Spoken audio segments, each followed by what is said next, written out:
would you please leave the building via the nearest available exit. There is one fire exit in this room. If you need to evacuate the room, do so by the glass door to the external fire escape staircase. Please hold both handrails in case the stairs are wet or slippery. If anyone is unable to use the stairs, would they please allow others to exit the room before they go to the fire escape door, where they can then be given assistance. Our assembly point will be in the public car park at the side of the Civic Suite. Please do not delay your evacuation to collect any belongings. Please do not return to the building until given permission to do so by council staff. Please note that this meeting will be audio recorded. And can I please remind you to switch off your mobile phones or turn them to silent. Thanks everyone, and good evening and welcome to our member of the public. Right, apologies for absence. I know that George Ione is not too brilliant at the moment, so I've got his apologies. I don't believe there are any others. No, Chairman. There's no other members attending. Now, minutes of the meeting held on the 5th of December. Is it your wish I sign them as a true copy? Agreed. Right, anything arising from those minutes not mentioned elsewhere in the agenda? Anybody wants to discuss? Okay, any declarations of interest, please? If anything should arise during the meeting, please declare it and then we'll make sure it's minuted. Right, matters referred, item 5, matters referred to the executive and reports from other committees. There are none. So the first item is the Q3 financial management and performance report. Simon, I don't know if you want to say a couple of words about this. I think it speaks for itself. Well, I'll let Naomi take it. By all means, yeah. Thank you, Chair. So this is the Q3 financial management performance report update. It sets out the revenue position as well as the capital position and the performance indicators for the year to date. So in summary, the revenue position is projecting an underspend for the current financial year of just over £1 million, which is obviously fairly significant variance compared to our original budget of about £9 million. So just over 10%. As has been discussed at previous meetings, the key driver of the underspend is salaries. So we've had a higher number than normal of vacancies throughout the year, and coupled with the policy we had at the start of the year of holding all vacant posts for 6 months, that's driven quite a significant staffing underspend this financial year. Just over £700,000 projected. As I've said at previous meetings, we're not expecting the same level of salary underspend next year. We have taken a few of the posts which are not required out of the budget for next year, which is helping to deliver some savings for next year. And in addition, we've had quite a few posts recruited to in the past few months. So I believe we're only holding a couple of posts actively vacant at the moment. So we're not expecting that level of underspend to reoccur next year. In addition, there's a couple of other drivers of the underspend on the revenue position. So planning fee income's projected to be about £150,000 higher than budgeted for. And also on the housing benefit subsidy claim, we're projecting about £150,000 less spend than was originally budgeted for as well. So they're really the key drivers for the underspend this financial year.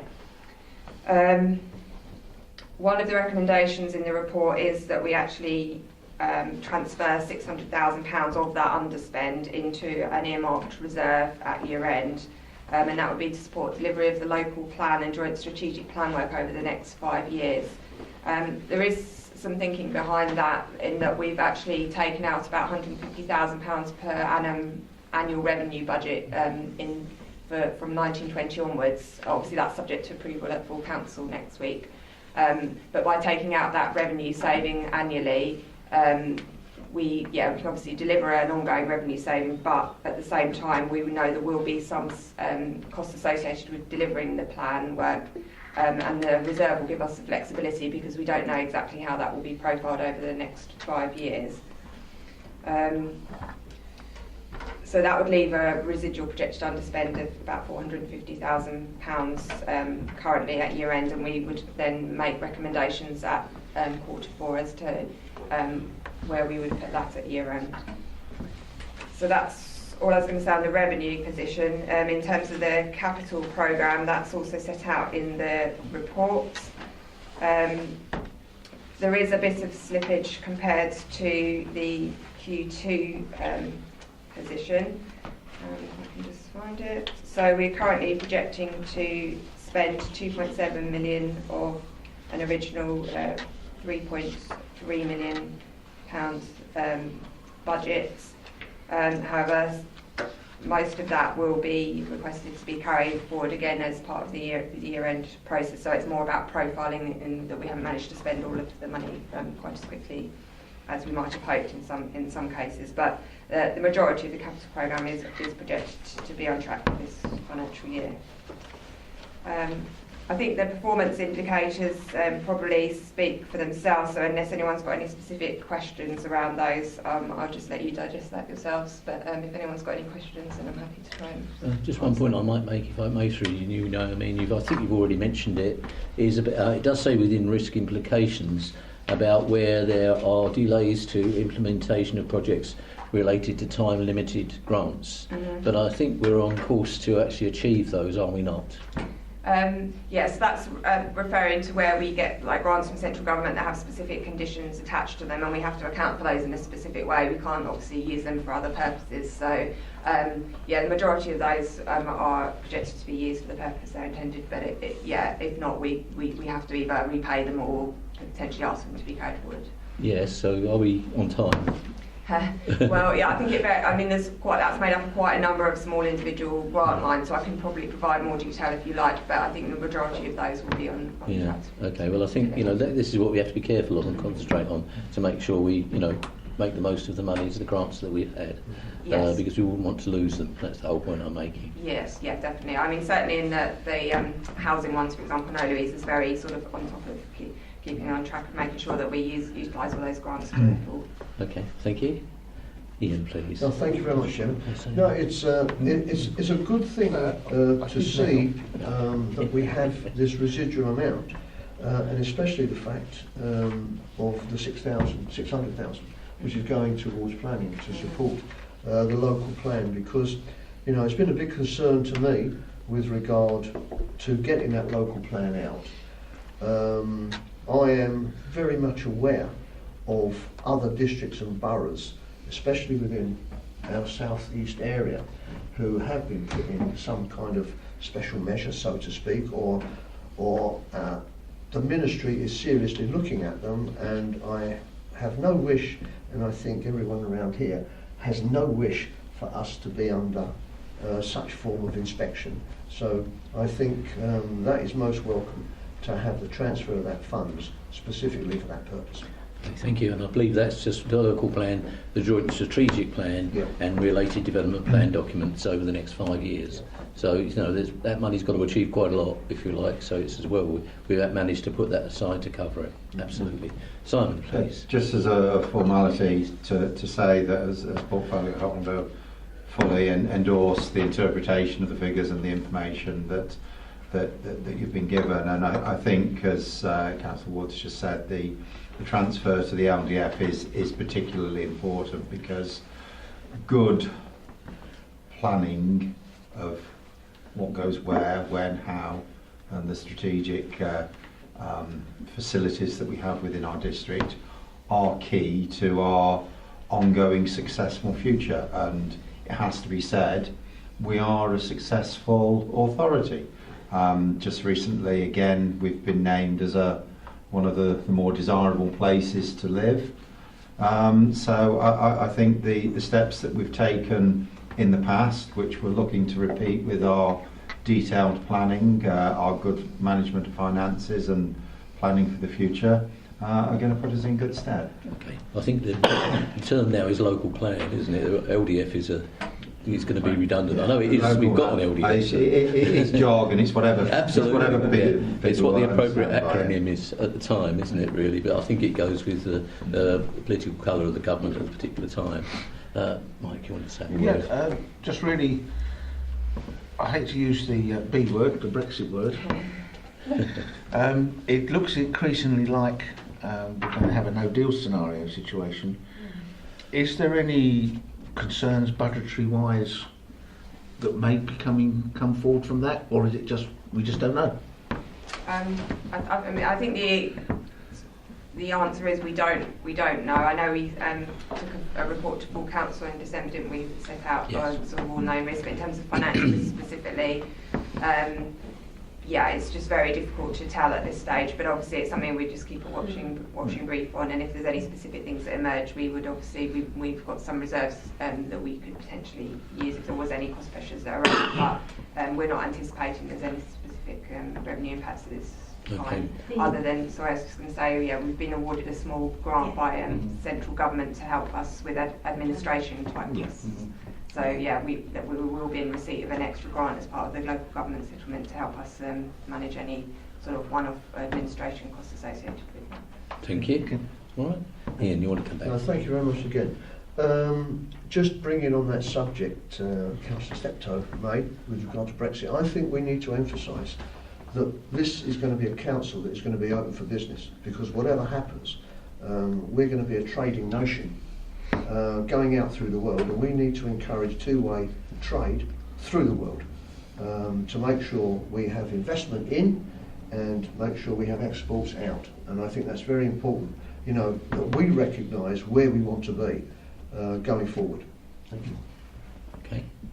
So I think we have a very good report, we should take encouragement from what's put in front of us. So thank you, Naomi, and your team for all the good work that you've done, and the rest of the officers as well. It's no question that's well done. So thank you for that. There's a decision being recommended, and presumably that's going to go on to full council, is it? Is that right? Because it's a recommendation? No, Chairman. No? Okay. Okay, so the decision that we're making then is to note the Q3 revenue budget and capital positions set out in sections 3 and 4 and detailed in appendices 1 to 4, to approve the transfer of 600,000 of budget from the in-year underspend to the local development fund to reserve. You're right, it is LDF. You're quite right. Sorry, my apologies for that. Local development fund reserve to increase the funds for planning policy work to support the delivery of the local plan, joint strategic plan and related development plan documents over the next 5 years. This would leave a residual projected underspend of 450,000 in 2018-19, and to also note the latest position in the council's key performance indicators as shown in Appendix 5. Are members agreed? Agreed. Thank you very much indeed. So that's item 6. Item 7, if we can get to it, is the award of the Enova Community Grant for, bless you, environmental services, which I think is a bit of a non-brainer. I don't know if you want to say anything about this. No, just nothing but a good news report. Okay, indeed it is. So for the sum of 4,500, we can get a 45,000 grant. Yeah, absolutely. So, as I say, I think that's a good deal. So congratulations on our grant seeker. I'll pass it on to Adam, so I should take credit for that. The only other thing I would say about that is, is it time limited? It is time limited, but it's usually limited to a year. But I mean, certainly we have everything in place to ensure that it's delivered within a year. So, So it's deliverable. Absolutely. In anticipation of being approved tonight, then we set the wheels in motion almost straight away. So. Okay, smashing. Any other points? No. I'd just like to say thank you to Adam. If you could pass on there. Well done to your team. Thank you. So members agree with the recommendation? Agreed. Thank you. As item 8 is the Heritage Growth Project, and this is to note the arrangements we made to secure the long-term visitor potential of Wallasey Island, including an event in May 2020 aligned to the Council's Discover 2020 Festival. I know George was going to speak on this, but unfortunately he's not very well. But I think the report speaks for itself. I don't know if you want to add anything at all to that. No, Mike wants to. Did you want to add anything at all? No, I just think I welcome the 2020 festival. I think it's a fantastic opportunity for us as a district. I'm part of the steering group meeting on Monday, very much looking forward to taking this forward. I think it's going to be absolutely fantastic for our district. I guess the only thing I would say is we just need to be mindful if we do need to make any further budgetary investment into the 2020 festival. At the moment it's majority is officer time, which is fine in these early stages. I know that we are relying on parishes to get heavily involved, I understand that, but I still would, I guess, put to the group for discussion still we need to look at a line in the budget next year to make sure that this festival is the best that it can be. Okay, and make sure the budget's there for it. Yeah. Okay. But again, I think it's long term. I think, as the decision says itself, it's securing the long-term visitor potential of Wallasey Island. Yeah, great. Sorry, yes, thank you. Thank you. I just wondered, how far are we spreading this? Are we trying to go as far as we can, rather than just keeping within our own area? Are we actually looking outside, even worldwide? Because, I mean, Wallasey Island in itself is a World Heritage Site, or likely to be made one if it isn't one already. And maybe we should be spreading ourselves as far as we can to bring that interest in, because, as I said just previously, we need to be looking at ourselves as open for business, and bringing in investment, but not only that, trying to encourage what we're doing here for export, because we're going to have to be a trading nation, whichever way you look at it, and we need to be up the front making sure that we're doing this properly. Yes, thank you, Chair. So the HMS Beagle is the pivotal point of this project. And 2020 is the year of Mayflower 400, so it's the year of the big ships. As part of our Visit Essex subscription, we can access European funding to attract an American market to the UK for 2020 and Mayflower 400. As it happens, Beagle sailed from Plymouth in 1831, and Plymouth clearly is a key Mayflower site. We're also stitched into the Essex 2020 Festival of Science, Technology, Engineering, Arts and Mathematics, which is aligned to ARU hosting the British Science Festival in 2020. So clearly alignment both with Darwin, with Fitzroy and with the engineering project that is in fact Wallasey Island. So again, we're very much tied in with that. That's it. It's a shame it's not on the £10 note anymore. But there you are. If I may just ask, you did mention European funding. I've just had a letter about that. Comes out of 39 billion. There may be a question mark. No, there isn't. There isn't? No, There's definitely not a question mark on that? Fine. Okay. That funding's been in place for a while. Oh, Obviously, right. in preparation, these things have a very So long lead that period. nothing will change? No. Okay. Okay, that's brilliant. But your members will recall, I think it was last year, we had a Chinese delegation come forward to visit Wallasey Island, because it was an example of what can be achieved when you're creating a wetland such as that. I think the Chinese project was much larger, but having said that, what we have at Wallasey is I think one of the largest in Europe coming forward, so we should be really proud of it. Simon, you wanted to say something? On item 5, we've got the resource implications and the capital estimates there. Clearly, this is, as you said, this is a big project with lots of different people getting involved, and we're playing our part without it wanting to request anything that's bureaucratic and not going to add to it. I think it is worth somewhere along the line just standing back and quantifying what our other resource will be, whether it be officer time, whether there does need to be money, so that we can ensure that we're conscious of what we're putting to it, and if a line needs to go into the budget or a reserve needs to be accessed, we're aware of that as far in advance as possible. Absolutely. So the last meeting of the organising committee, we were very much discussing the parameters of the festival, the role of the organising committee and what we want to do. The agenda for Monday is very much about crystallising that out, and I've prepared some documentation which hopefully will get us to the point where we can agree. And the idea being then that that there'll be another tourism forum probably in April, where we actually say, well, this is the programme. This is essentially the event organisers pack. If you want to organise an event, here's your pack, go away and do it, but you need to tell us so that we can curate the programme. And we've got branding and marketing associated with that. So, the idea being that we will try and defray cost as much as possible through the use of volunteers. What this paper doesn't yet, this paper deals with the capital works necessary to put to allow works to take place on site. It doesn't deal with the actual delivery of the event itself. which John and I are working up, and we believe that we should be able to, through a combination of cash and in-kind sponsorship, be able to cover the vast majority of, coupled with essentially charging an entrance fee. But that business case will come back to executive for approval before we finally sign it off. Okay, thank you very much.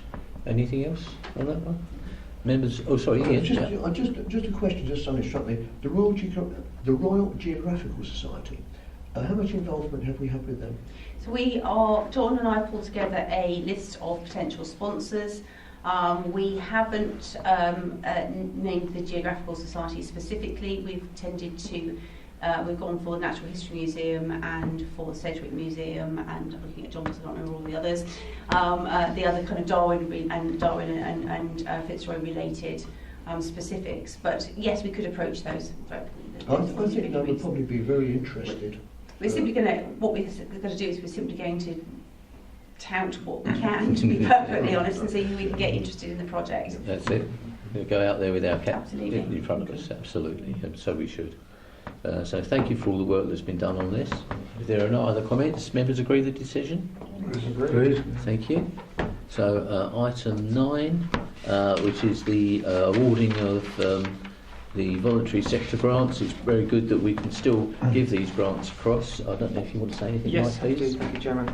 So this report outlines the RDC Community Grant Scheme, where we are supporting the third sector working in the community. I think we can be proud of our continued support for the voluntary and community sector in Rochford. Last year, 15 organisations across the district benefited from the small grant scheme. The report also outlines the proposed top funding for RAVs, which is 15k in total. The small grant scheme will have no capital funding this year, only revenue. This will give applicants more flexibility when asking to support enhance existing services, and will fit better with our push to fit better with our strategic priorities. In essence, we need to get away from repairs and maintenance grants. The maximum application for each organisation is limited to £1,000.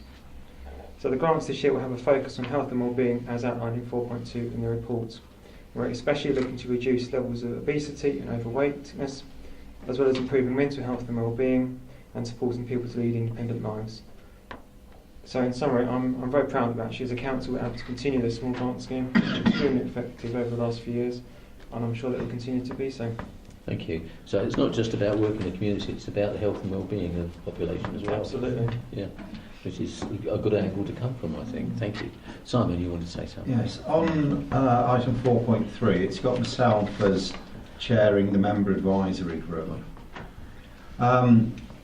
I've enjoyed doing that task for a number of years, but on reflecting, a number of the groups that apply, because there are fairly small groups and fairly small grants, don't necessarily have the experience of bigger organisations in putting grant applications together, and sometimes the panel, when it meets, needs a little bit more community information about how these groups operate. And I think Councillor Webb, with his particular portfolio, is probably a little bit better informed on the impact of the groups within the community and the impact that the grants might have. So I'd be happy to move that Councillor Webb chairs the member advisory group for determining the grants, rather than myself. Thank you. I don't think there'd be any objections to that, as long as Councillor Webb is happy to do it. Happy. Thank you, Councillor Smith. Yeah. Yes. Are you okay with that? Chairman, just to add, and it would need a further check, but it might be that Councillor Smith needs to be involved in the very final sign-off based on the constitutional finance. Yeah, just piece, sign off. But I mean, that doesn't. Yeah. Which. Yeah, that's all. Yeah. Which. Yeah. Thank you, Yeah, Chairman. if I might just ask a question in regards to the grant and the allocation, is there kind of a part funding? Is there a way in which a percentage that is put forward? Because obviously you're giving a grant, you're expecting them to raise money, and you're putting another percentage. Because I noticed the thing towards a minivan. I don't have a problem. And then I looked at the cost towards new plywood cladding for windows. These were the latter two on the last page. The one was 5,100, and the other one was 5,000. Was there some kind of rationale to how you awarded It's that? entirely dependent on what they apply for. Okay. Sometimes you're trying to make the money go round as many groups as you possibly can, and so you determine that you can part fund an application rather than fully fund. But to give flexibility, it's not set in stone, it's not all or nothing. Okay. All right. Thank you. Yeah. Okay, thank you. Fine. Yeah, it's a question I've asked many times. With regards to people like the CAB and what have you that we support, do we document and do we show a monetary value towards what we give them free of charge, i.e. the office space, car parking spaces, all that sort of thing, because that is part of what we're granting to them. There is a cost involved with that. I've seen that exercise done Yes. more than once. Yes. Okay. And is I that- couldn't tell you, I couldn't point you to the figures, but I've seen Yeah. it done. Yes. Okay. I think that should be shown as part of what the monetary value we do give those organisations. And I think that needs to be part of the documentation. Yeah, let's put it this way: if it was something that was given to you as part of a salary, I'm sure it would go on your P11D. Yes. Because that's the way these things work, as a part of your salary. But yes, you know, it certainly doesn't affect the organisations. It's just nice to know, you know, the sort of total, if you like, that we're granting over in its fullness going forward. Are there any other questions, please? All right, members agree the decision? Yes. Right, so that was item 9. Now, items 10 and 11 have been withdrawn because the last item is not available at the moment. So we'll leave that out. Thank you. And that's it. Thank you very much indeed. Close the meeting. I was just going to say, I didn't know whether you were going to get Marcus.